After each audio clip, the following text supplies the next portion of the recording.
This is what I want to know. At what point during the season did you realize, like, okay, AJ's AJ, but David has a chance to be a force in his own way? Probably, I know his initial longest run in his career was that Rutgers game, you know. But I've known him, I've recruited David coming out of high school, so I've known David for quite some time. I knew that he had the potential to be who he is right now, and he can continue to grow, continue to be better. I think he's a hell of a player. What were the things you saw in him as a recruit? His feet, you know, he was a big kid with really nimble feet.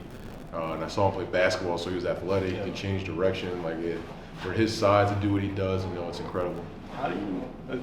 This has nothing to do with anything. But basketball playing, football players, especially at that size, different kind of thing. You know what I mean? Was anything about his athleticism that kind of actually translated to both sports? Was he like an actually good basketball player and also a good football player? Sometimes football players just like, I'm strong and I can out-rebound. Right. No, David's a finesse player on the basketball court. You know, the biggest guy on the court is a finesse guy, and you can tell. That's why you can tell by the way he runs his running style. And then even now he's starting to learn. You know, Coach White's done a great job running behind his pads.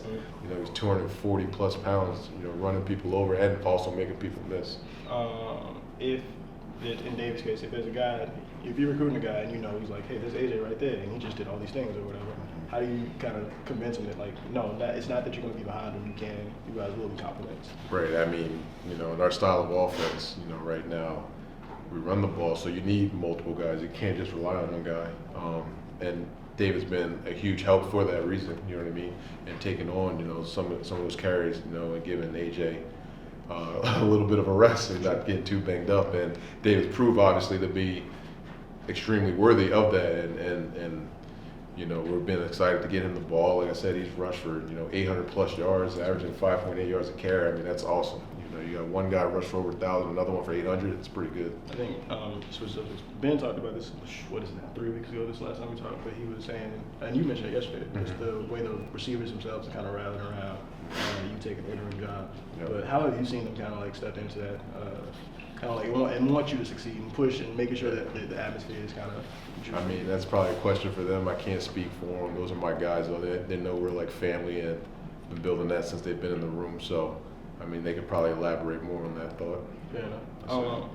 In what ways, I guess, I'm curious, like you have your group and a way that you lead your group, but in what ways, like when you start to embark on the interim job, do you say like, all right, these are the things that translate with my group and this is how we can take them?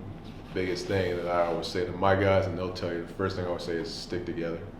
You know, football's the ultimate team sport. There's no such thing as one player taking teams to the heights or whatever, but you know, it's not like basketball where you have a star that can do everything for you and get away with it. In football, it takes everybody, all 11 on the field, all connecting at the same time. So sticking together is always my main focus.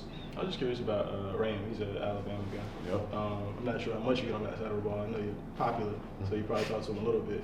But what have you seen from him, and how good of an opportunity is this for you? He's grown so much this year. Watching him, you know, from his first years to this year, and maturing and being a little more tenacious and understanding how physical and how much manhandling he can do. You know, he's a strong guy. You know, we're excited for him. We're excited to go back home for him and play in his hometown. So I know he's excited about it. So, you know, it's another guy we'll be fighting for. And the kids go home today or tomorrow? Tomorrow. How do you navigate that one? Complete, like, all right, guys, don't eat too much, don't play too much PlayStation, whatever. Like, stay focused, like, you know what I mean? Yeah, well, you hope with guys, you know, the leadership of the group, but, you know, it's always hard for, you know, 18 to 22-year-olds to kind of stay focused on that. But 35-year-olds. But they understand what the task at hand and what we got to do to keep their bodies right, or else it's going to be on them. So, you know, so they're responsible for that, but, you know, they're smart enough to understand what we're trying to do. We're trying to go win a football game, so you can't go out and, you know, destroy what you've done these last couple of weeks of practice and preparing. Is it completely like dark? Like, do they just have like the break all to themselves? Do they have like responsibilities over the break, or how does that work? Yeah, they'll have a little responsibility, but this time is for them to recharge, be with their families, relax, you know, kick back and be normal people, because we're not normal people. Our schedules are insane. We barely get to see the families and everything, barely get to go home. So this is the time for that, you know, and embrace that. That's all I got. Yep. Thank you, man. Cool.